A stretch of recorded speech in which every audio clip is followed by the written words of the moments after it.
नागपूरच्या माळगी नगर चौक परिसरामध्ये उड्डाणपुलाचं काम आहे आणि या उड्डाणपुलाचं खोदकाम होत असताना या ठिकाणी एक कंकाल मिळून आलेलं आहे। ते आता किती वर्ष जुनं आहे हे जे आहे ते आता पोलिसांच्या तपासात पुढे येईल। फॉरेन्सिक चे कर्मचाऱ्यांनी या ठिकाणी जे आहे ते सगळे नमुने जे आहे ते या ठिकाणी घेतलेले आहे। बॉडी सुद्धा काढून मेडिकलमध्ये नेण्यात आलेली आहे। मात्र अगदी हा रहदारीचा आउटर जो भागातला हा रिंग रोड आहे आणि या रिंग रोडवर आता उड्डाणपूल बनतो आहे आणि त्या ठिकाणी हे कंकाल मिळाल्याने मोठी खळबळ जे आहे ती माजलेली आहे।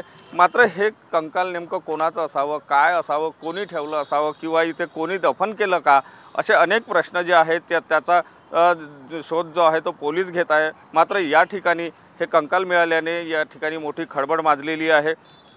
गार्ड या ठिकाणी दादा काय बघितलं तुम्ही या ठिकाणी काल? काय तुम्ही पाहिले का? बॉडी पाहिली? बॉडी पाहिली आम्ही। हां, बॉडी पाहिली पण आम्हाला सिर्फ काहीच नाही भेटलं। फक्त आम्हाला हाय भेटली, मुंडी भेटली आणि हात भेटला बस झालं। आम्ही एवढंच पाहिलं आणि बाकी बघितलं तर नाही। तर आमचं काम सिक्युरिटीचं काम आहे। आम्ही बाहेर उभे होतो आणि आमचं काम ट्रॅफिक पोलिसांनी घेऊन गेले इथून? हा, पोलीसवाले दवाखाने वगैरे सोबत आहे, PI मॅडम वगैरे सोबत।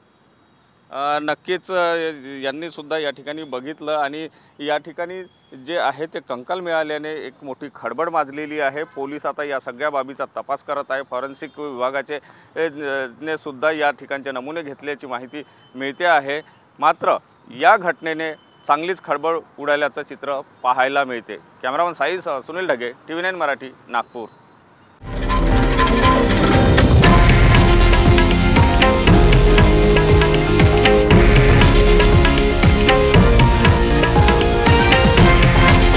हे आहे देशातील नंबर 1 न्यूज नेटवर्क आणि आपण पाहत आहात TV9 मराठी, एकमेव।